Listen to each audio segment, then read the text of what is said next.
I've been in a weird place with BL lately. I want to care, and I do, but at the same time, I kind of don't care at all. It's been hard for a series to really grab me or get me obsessed like they used to. Duang with You is the first one this year that actually had everyone hooked. People were talking about it from the moment it was announced, and teeteepor has been loved since day one. At first, I didn't get the hype. I watched the pilot and wasn't that interested. Even as the show came out and the buzz kept growing, I kept putting it off. The clips I saw weren't enough to pull me in, but people I trust kept telling me to watch, so I finally did. It took me a bit to get what it was about this one, but I think I get it now.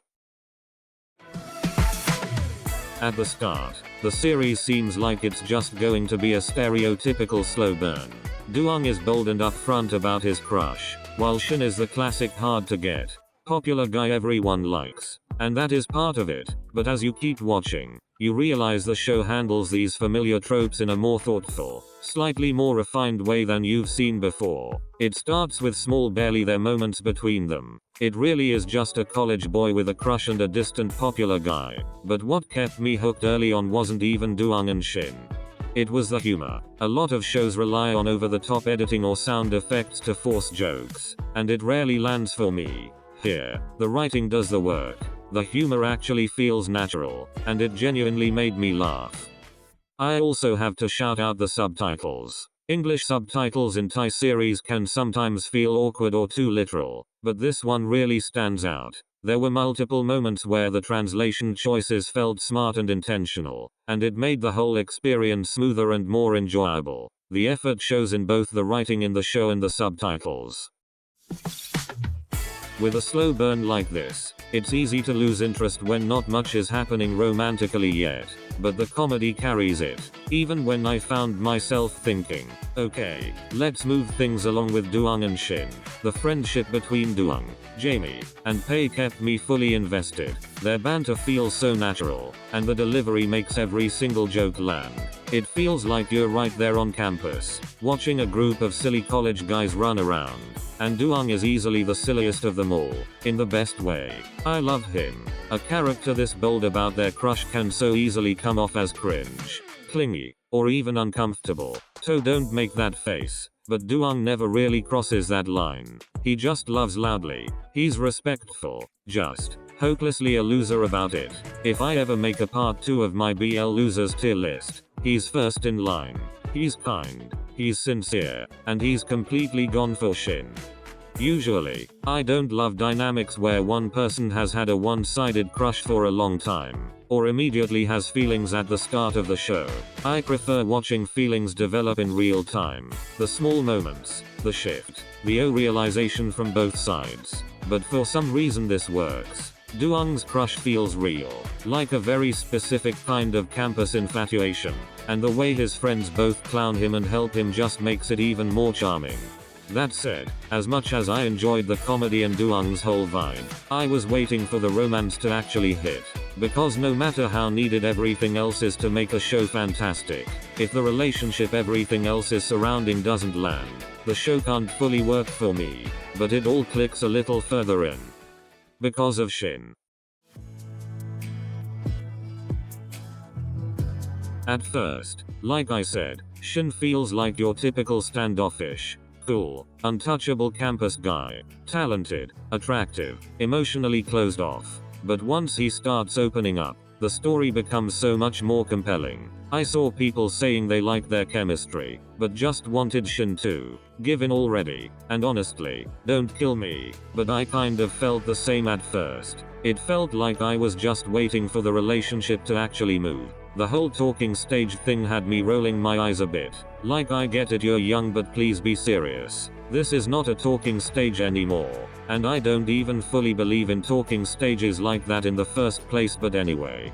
The more we learn about Shin, the more it makes sense. He's not distant just for the trope. They didn't add that just to create tension and make the relationship seem more exciting like a lot of shows do. He's guarded because of how he grew up. He wasn't shown love, so of course he doesn't know how to receive or express it easily. And that's where the payoff comes in.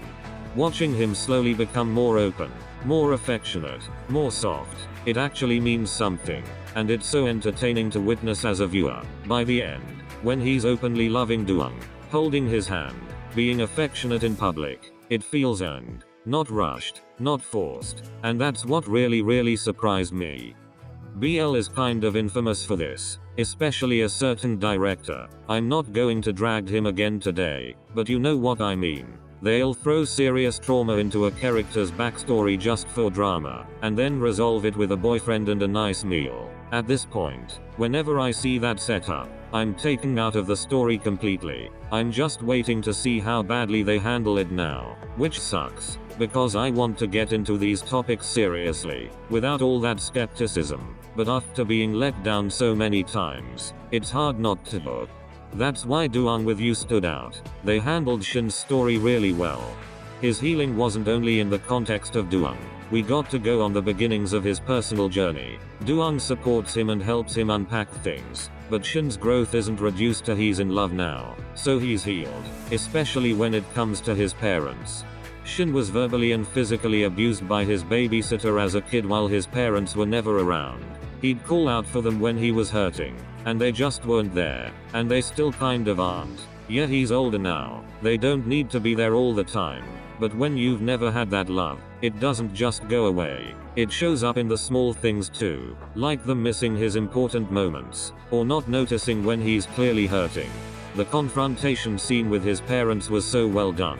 It felt raw and real, and I loved that Duang stayed out of it until Shin needed him.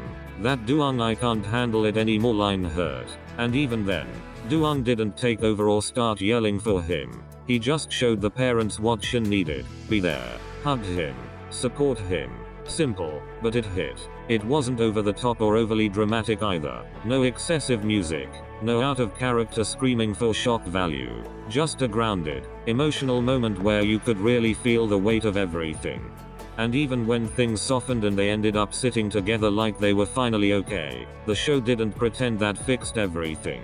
Shin straight up says the conversation doesn't erase his trauma. It's still there, and it's going to take time. I really appreciated that. I do think there's still room to improve. A lot of these shows either don't acknowledge things properly at all, or they go the opposite direction and spell the messages out way too directly, instead of actually giving the story enough time to breathe, and show the progress in a well-written, well-directed way that trusts the audience to understand it. Like, I did appreciate Shin saying it out loud. That's already better than most series. But I still wish it didn't have to be stated so literally word for word. It's definitely a step in the right direction, but I'd love to see BLs go further and trust their storytelling more. Show it. Don't explain it too much, but maybe it is still needed, because BL fans can be dumb as fuck. Did you see Sandra Bullock come out as a lesbian? No, I ain't see that, but I mean, I don't care either. She ain't finna lick nothing over here, so I don't care if she is a lesbian. That's her business. There are a couple things I think Duang with You just didn't get right at all. The side couple is the biggest one. I really love Jamie as Duang and Pei's friend. His dynamic with them is one of the strongest parts of the series, especially his one-on-one moments with Duang. They are genuinely some of the best scenes in the show, but once he's with his love interest, I just completely tuned out. I even skipped through a lot of it. There was absolutely no chemistry there, and I found myself cringing through the bits of dialogue I did catch. On top of that, their storyline just wasn't interesting at all. It's also just, their whole plot is centered around casual sex, but they don't even kiss on screen. Like what? At one point I genuinely thought I must have missed something because I was skipping through their scenes and taking snack breaks. But nope, it really just wasn't there. I was wishing Jamie or Pei would end up with someone from Shin's friend group instead, but that didn't happen. And then there's another issue that isn't specific to Duang with You, but is definitely getting worse across these series in general. The ad placements. Hide the money, y'all! There's poor people around! With your broke ass! It cannot be this hard to make them feel even slightly natural. If it's contractual obligated to be this blatant, then I guess I get it. But it still takes me out every single time. I know these ads are necessary since funding is unfortunately, homophobically, always inconsistent. so they need the budget to actually make the shows good. But at a certain point, there's only so many KFC ads I can sit through before I want to throw my laptop across the room. I don't need a close-up of its finger licking good. Please move on. But despite those weaker parts, what the show does well still ends up being the main thing that sticks with you. One of the most striking emotional threads in Duang with You is how it explores what it actually means to receive love as much as to give it. The series presents a relationship where affection isn't quiet or held back, but open, consistent, and very full-hearted. Duang's love for Shin is constant in the way he shows up, in how loudly he cares, and in how fully he accepts him. But instead of treating that as just an idealized romance, the show complicates it by asking whether someone is actually ready to accept that kind of love. Shin's hesitation doesn't come from not feeling correctly or enough, but from fear. Fear of vulnerability, of being seen completely, and of letting himself actually be happy in something so real. Even so, he eventually makes the choice to let Duang in, and that moment lands less like a neat romantic payoff, and more like an act of emotional bravery. It takes courage to accept love when it's given so freely, especially when you're not used to believing you can hold on to it. That push and pull, wanting to be loved like that, but also struggling with the idea of receiving it, gives the series a weight that sticks with you after it ends. It's about finding someone who loves you deeply, and also whether you're able to meet that love without pushing it away. Duang with You lingers in that space, letting the uncertainty sit there instead of rushing to resolve it too neatly. That's what makes it stay with you. It understands that accepting love can be just as difficult, and just as meaningful, as giving it.